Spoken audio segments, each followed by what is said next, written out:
12월 23일 아침 저희들에게 주신 하나님 말씀 미가 4장 1절로 8절까지 말씀입니다. 끝날에 이르러는 여호와의 전에 산이 산들의 꼭대기에 굳게 서며 작은 산들 위에 뛰어나고 민족들이 그리로 몰려갈 것이라. 곧 많은 이방 사람들이 가며 이르기를 오라 우리가 여호와의 산에 올라가서 야곱의 하나님의 전에 이르자. 그가 그의 도를 가지고 우리에게 가르치실 것이니라.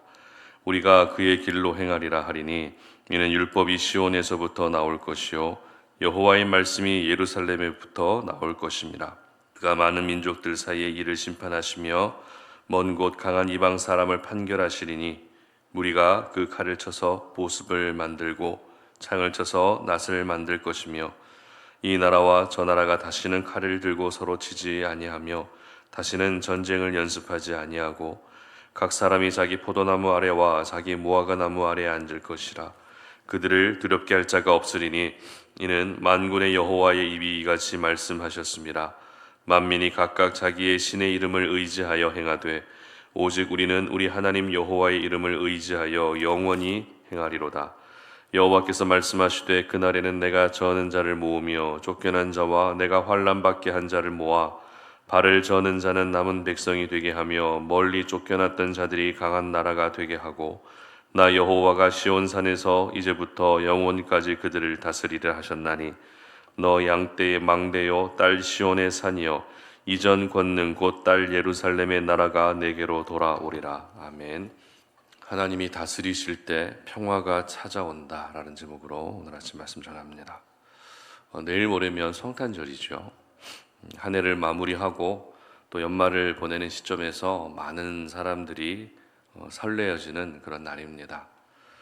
믿지 않는 사람들도 성탄절 크리스마스를 보내면서 소중한 사람들과 여러 가지 추억을 남기곤 하죠.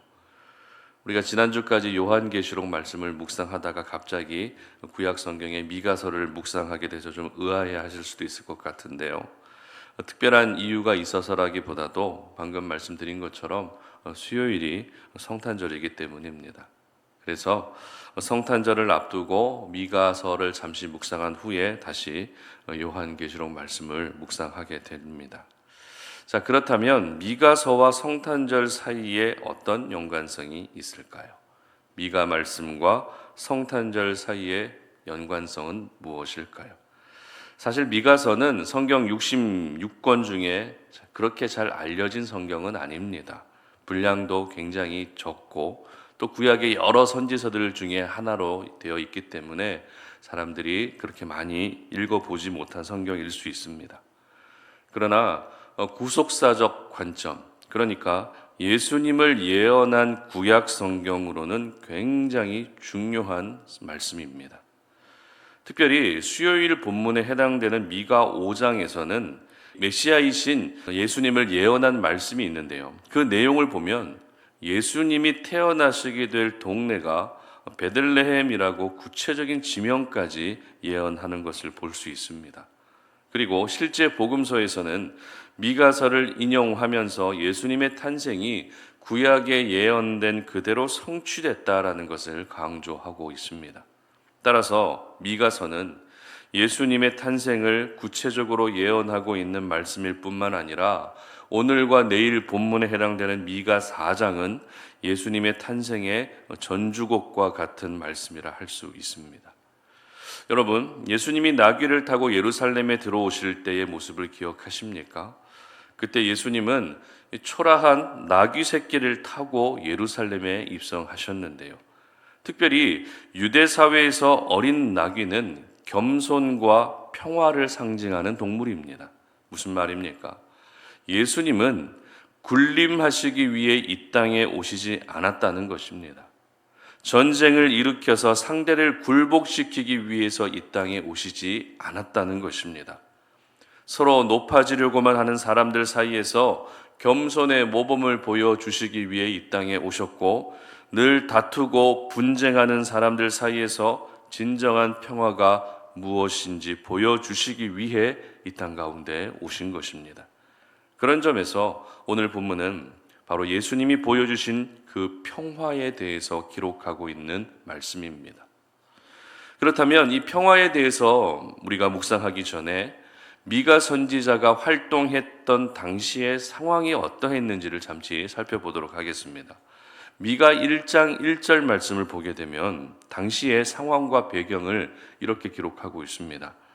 유다의 왕들 요담과 아하스와 히스기야 시대에 모레셋 사람 미가에게 임한 여호와의 말씀 곧 사마리아와 예루살렘에 관한 묵시라. 아멘.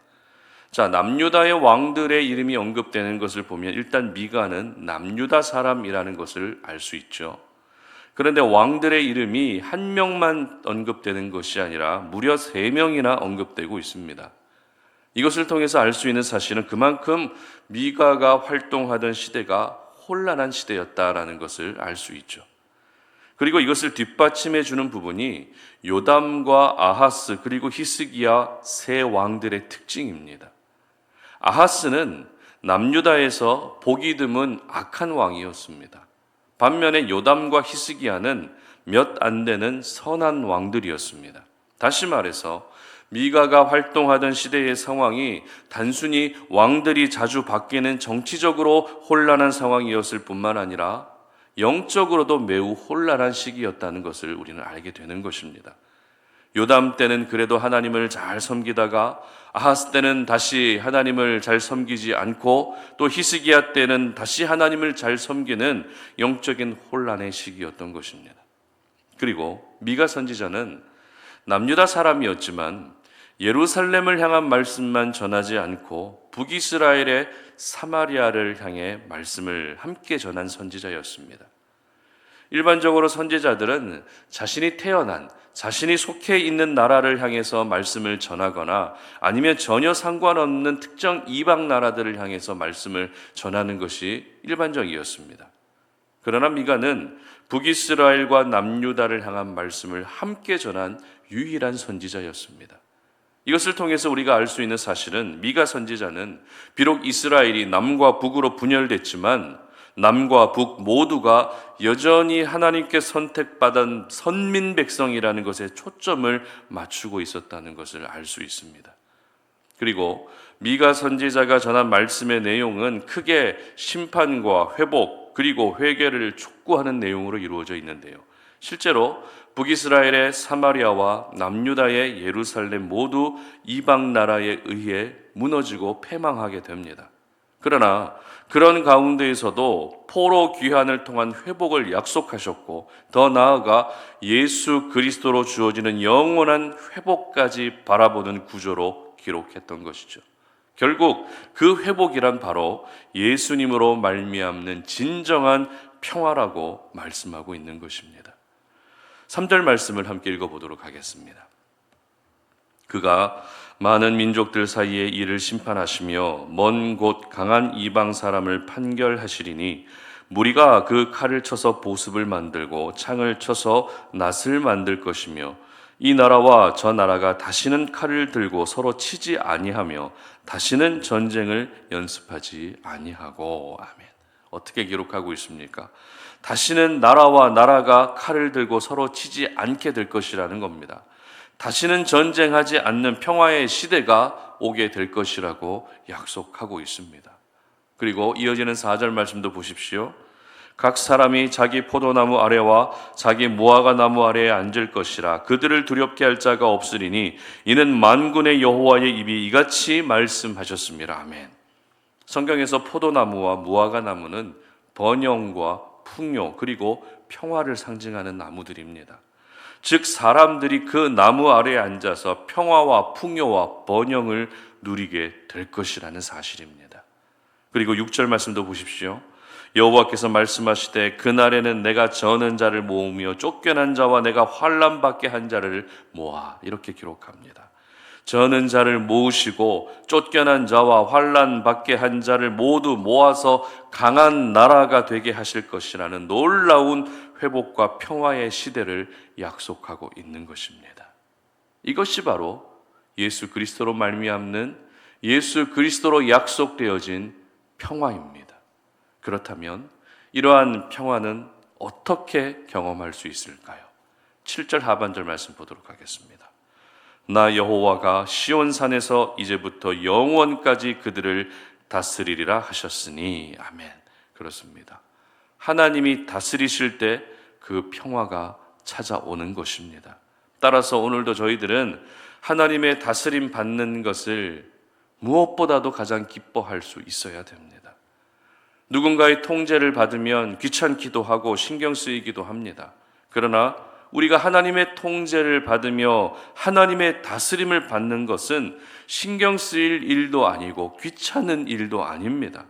바로 평화가 없이 살아가는 저희들에게 진정한 평화를 경험할 수 있는 유일한 방법인 것입니다. 특별히 이 다스린다라고 하는 단어가 개역 한글 성경에는 차지한다는 말로 되어 있습니다.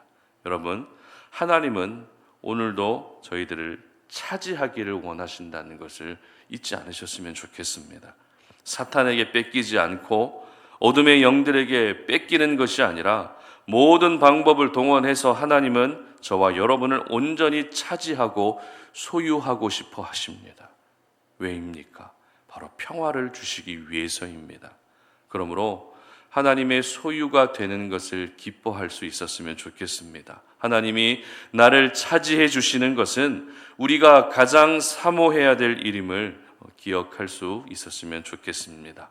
미가 선지자는 정치적으로도 혼란했고 영적으로도 혼란한 시기였지만 하나님의 약속의 말씀을 붙잡고 아직 잘 보이지 않는 회복과 평화를 사모했습니다.